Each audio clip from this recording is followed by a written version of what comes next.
Fala galera, beleza com vocês? Todd na área. Vamos dar continuidade aí às videoaulas de zoologia falando do grupo dos mamíferos, a classe mamália, aqueles animais que apresentam mamas. Pergunta pro Todd, é o seu canal que está começando agora.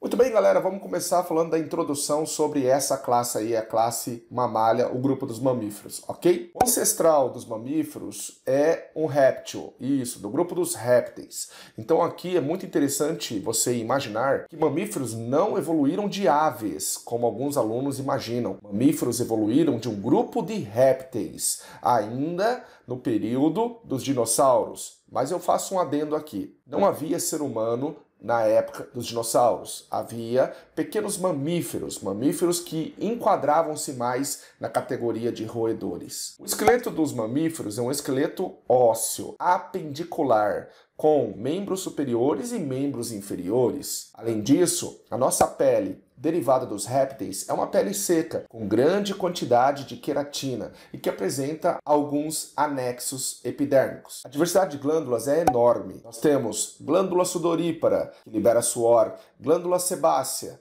que libera sebo, que acaba impermeabilizando um pouco a pele e os pelos. Temos também glândulas lacrimais, glândulas mamárias. Então, falando em glândula mamária é exclusivo desse grupo dos mamíferos, que acaba produzindo o leite materno. Pelos corporais estão presentes. São anexos epidérmicos, também único dos mamíferos. Os mamíferos apresentam pelos corporais, tá? Por exemplo... Professor, o golfinho tem pelos? Sim, ele nasce com uma pelugem que vai perdendo ao longo da sua vida. Além do que, aquilo que você chama de cílios encontrado nas pálpebras dos olhos são, na verdade, pelos. Outra coisa importante a se entender é que somos animais homeotérmicos. A nossa temperatura é mais ou menos o quê? Constante. E somos também endotérmicos. Apresentamos endotermia. Fabricamos energia, fabricamos calor, produzimos calor, ok? Joia? A temperatura corporal, por exemplo, do ser humano é por volta de 36,5 a 37 graus Celsius.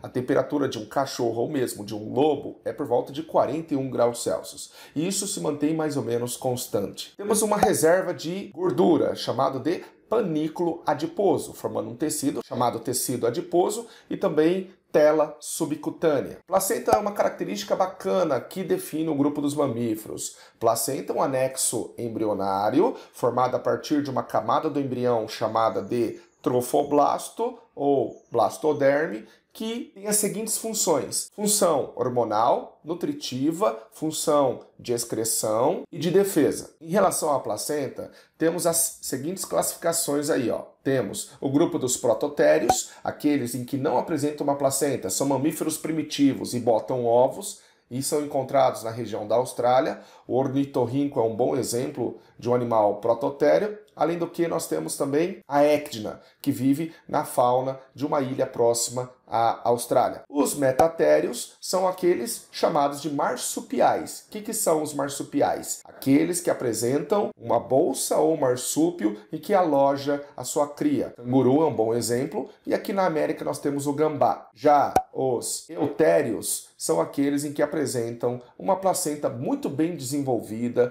A maioria dos mamíferos encontra-se aqui, e essa placenta vai compor a função de nutrição, de defesa e hormonal, ok? Então, por exemplo, um cachorro, ele é eutério. Por exemplo, um morcego, ele é eutério. Ok? Muito bem, galera, em relação às características embriológicas, temos que os mamíferos, sendo, portanto, cordados, são animais triblásticos, que apresentam ectoderme, endoderme e mesoderme. Além do que, somos deuterostômios, cujo blastóporo desenvolve em ânus, surge primeiramente o ânus. E somos animais enterocelomados, o celoma advém de uma dobra da parede do arquêntero. Fisiologicamente, nós temos os seguintes sistemas: sistema digestório completo, com presença de boca e ânus, excetuando aqueles dois animais da fauna da Austrália que botam ovos que têm cloaca, ok? Mas a maioria dos mamíferos possui ânus. Além do sistema digestório ser completo, nós temos um animal aqui que vale a pena estudar, que são os animais ruminantes, aqueles que apresentam 4 estômagos ou seja, precisam digerir a celulose. Só que mamífero não produz uma enzima chamada celulase. Quem produz essas enzimas são bactérias e protozoários que vivem nos estômagos de animais ruminantes. A exemplo, vaca. Na vaca, os 4 estômagos são rumen,